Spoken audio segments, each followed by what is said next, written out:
Okay, so we have ourselves some Vancouver Canucks things to talk about, from roster updates to extra team stats at this point in the season. So, let's start out with the biggest news, and the best news, I would say, for Vancouver today. It is the fact that Nils Aman ended up clearing waivers and not getting claimed by anybody. Straight up, this is something that I honestly am kind of surprised about, because Vancouver gets to keep their most handsome player in the league. Literally, he was voted that, I'm pretty sure.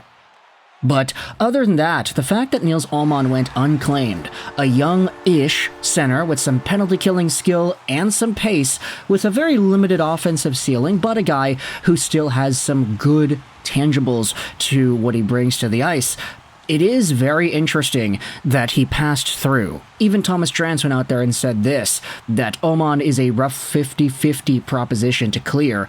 No NHL-level offense on a one-way deal, so he could clear. On the other hand, he's young, rangy, fast, a gifted PK guy, and a natural centerman. A team in accumulation mode could take a look. And interestingly enough, it wasn't just me tossing this idea out there, but I did see some people in the replies on social media talking about teams like Colorado. Hey, why didn't Colorado claim Nils Aman? I thought they needed forwards. Well, there are some interesting answers as to why that might be the case. Firstly, it's the fact that Artyom was reactivated for the Colorado Avalanche today, and Jonathan Drouin seems like he could be closer to returning than we might expect. So with a bunch of their injured guys coming back, it, in a way, kind of takes away the need to claim a guy like Nils Aman on waivers, who is good enough to raise some concerns with this Canucks fan base as to whether or not he'd clear, but it was not good enough to get definitively claimed. So now he's going over to the AHL's Abbotsford Canucks, and it's going to be great for Vancouver because now with Dakota Joshua projectably coming back, projectedly, I'm not too sure what the right word is, but with Dakota Joshua coming back, there also will be room for the Canucks to send down other names if they have Aman down there in the AHL, and they do their entire Archdeep Baines and Eric Bronstrom down and up thing. It allows them to accumulate even more cap space than if they had kept Aman and Dakota Joshua on the roster at the same time. So Patrik Allvin made the gamble. Patrik Allvin won the gamble because now Aman is an AHL player. No claim, no game, it's all good, and Vancouver remains as one of the most handsome teams in the National Hockey League. Now, speaking about the National Hockey League, I wanted to talk about the Vancouver Canucks and their current standings, because they are, at the time of recording this audio, third place in the Pacific Division, 13 points in 10 games. They are tied with Calgary, but they have the games played tiebreaker. They are currently in a playoff spot. If you go over to the Western Conference, Vancouver is 6th overall, which is not bad. I mean, Winnipeg, Minnesota, Dallas, Vegas, and LA being better than Vancouver. Not really the worst list in the world, but at the same time, I think a lot of Canucks fans might have expected this team to be contending with Edmonton, for example, for number 1 in the division. Edmonton, by the way, is tied with Seattle for 5th in the Pacific. However, when it comes to the team stats 10 games into the year, I wanted to dive into some of these tweets. So, firstly, we had ourselves Jeff Patterson going out there and tweeting this yesterday after the Canucks defeated the San Jose Sharks. The Canucks hit the 10-game mark at 5-2-3. What's on your mind about this hockey club? We're looking for questions for a Monday Canucks Army mailbag. Fire away. Now, this isn't technically relating to the Canucks Army mailbag. That's going to be uploaded tomorrow on that website, but I wanted to use that idea, 5-2-3, to just kind of get a feel as to where the fan base is, because I do see a bunch of people in the comment section or the replies of this tweet saying similar things like, you know what, I'm decently happy with it. Not necessarily like ecstatic, I'm not pissed off or depressed, mostly because, if you think about it, the Vancouver Canucks have definitely not been playing their best hockey. Seriously. Compared to last season, compared to the talent that we know that Elias Pettersson can bring, compared to the elite playmaking and decision-making that JT Miller brings, compared to the defense that we know can be a bit better than they are, they suck right now. They haven't been great. Carson Soucy especially has been very disappointing compared to the expectations. We know that they can be better. With the goaltending, We know that they can be better. Thatcher Demko, when he comes back, assuming he's back up to form, him and Lankinen are going to form a steady, deadly duo. Not the same as Lankinen and Archer Shilovs. Sorry, Shilovs, he just has not been good this year. The Vancouver Canucks have been a shell of how good they could really be at their peaks, and they are still 5-2-3. They're not even 5-3-2. They have more overtime and shootout losses than they have regulation losses. They're getting loser points, and they still have won half of the games they've played. So even though the team has been struggling, and we definitely understand that, we can feel it, we totally know this, even though that's the case, they're still on a pretty reasonably good record. So maybe it's not really time to panic per se, right?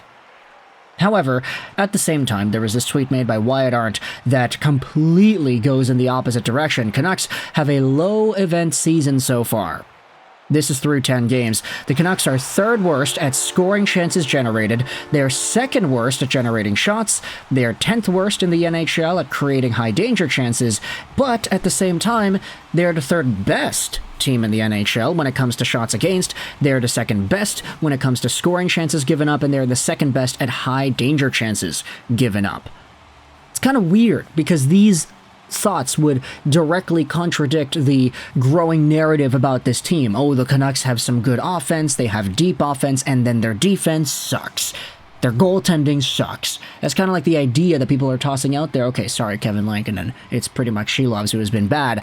But when you look at some of the numbers, the Canucks are not really producing all too many scoring chances. They're second worst in the NHL at getting shots, but they're also one of the best teams in the NHL when it comes to giving up shots and giving up scoring chances. And I guess when you think about it, like some of these games, some of the shots that guys like Artur Shilovs would let in, like, I mean, look, the Chicago game, not really his fault, but other games, you think about the longer range floaters, you think about him just kind of losing the crease a little bit, that's not really a high danger chance. Like when the Calgary Flames go out there and just layeth from long range, those aren't high danger opportunities. Maybe the Canucks are kind of being tested by the hockey gods, dealing with a 50-50 split of a low save percentage goalie and a higher save percentage goalie, and maybe their defensive coverage gets a little bit wonky at times, like that Chicago game. But when you think about some of the numbers, they've still been relatively good compared to the rest of the league, so I do kind of wonder where that idea fits into what our perception is of the Vancouver Canucks in 2024-2025. Are they a good team? Are they a good defensive team? Are they a bad defensive team? Are they relying on strong goaltending, or are they relying on hard forechecking back from the forwards? There are a lot of intricate details that can go into what makes the Canucks this kind of a team, one of the worst at creating offense and one of the best at suppressing it. But I do think this allows us to open the door to some other bigger conversations. For example, one of the top points from Yaya Sox goes out there and says this: I don't want to start some massive dialogue, but at what point do we start talking about how these numbers, the statistics of the Canucks suppressing shots and not really having much of their own, when do we start talking about how those numbers look a lot like Rick Tocchet's Coyote teams? It's going to be a very legit talking point if this continues into mid-season. How much of the offense last year was mixed of Quinn Hughes and absurdly high rush chances shooting percentages going wild? Wyatt says. And that's a really interesting idea because that was a big talking point last year. Hey, the Canucks are getting a lot of lucky goals. Their PDO is through the roof. They're getting all these rush chances. They're getting one-timers on. They're scoring on the rush. They're firing like crazy, and their shooting percentage is extremely high. Is that projectable? Is that sustainable? No, it's not. Therefore, the Canucks are X. Those were things that people were talking about a lot last year. And sure, the Canucks did make the second round of the playoffs. Sure, they were 1 game away, 2 goals away from making the third round pretty much. But essentially, those narratives kind of ended up being true.